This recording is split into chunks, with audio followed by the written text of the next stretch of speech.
எனக்கு வந்து ஜோதிடர்னு நான் வெளியில் தெரியறதுக்கு முக்கிய காரணமாக இருந்தது வந்து வாராய் டிவி தான். உண்மையிலே இந்த தருணத்தில் வந்து ஸ்வாதி மேம்க்கும் நான் மாரிமுத்து சாருக்கும் நன்றி தெரிவிச்சுக்கிறேன். நான் யாருன்னு அடையாளம் தெரியாமல் இருந்தப்போ அடையாளம் கொடுத்த முதல் டிவின்னு சொல்லலாம். கிட்டத்தட்ட பார்த்தீங்கன்னா இன்றைக்கி முத மேடை ஏறி பேசணும்னு ஒரு 2 நாளைக்கு முன்னாடி தான் ஆசைப்பட்டேன். எனக்கு வந்து ஆன்மீகம் ரொம்ப பிடிக்கும். ஆனால் நான் ஆன்மீகத்தை பற்றி பேசுகிறதுக்கு என்னென்னா, எனக்கு காதல் ஜோதிடர்னு பேர். எனக்கு அதனால பல பேர் என்ன நினைக்கிறாங்கன்னா, என்னடா இவங்க காதல் ஜோதிடர், காதல் மட்டும்தான் பேசுவாங்களோ அப்படின்னு நினைக்கிறாங்க.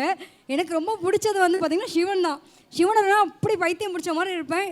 சிவாய நம தான் என்னுடைய தாரக மந்திரம் மாதிரி இருக்கும். ஆனால் முதல்ல வந்து சிவனை தாண்டி எனக்கு வந்து இந்த ஜோதிடத்தில் வரும்போது இந்த கிரகம் இருந்தால் இந்த சாமியை கும்பிடக்கூடாதுன்னு சொல்கிற மாதிரி ஒரு குருநாதர்கிட்ட நான் படித்தேன்.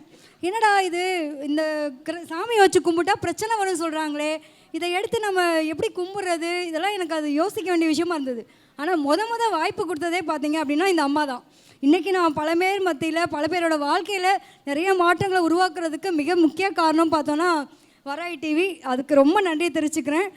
நிச்சயமாக பல பேருக்கு அம்மா வந்து காட்சி கொடுப்பாங்கன்னு சொல்லுவாங்கள்ல, நீங்கள் ஆசைப்பட்டால் மட்டும் போதும், என்ன போல் வாழ்க்கை. ஐயா சொன்ன மாதிரி தான்.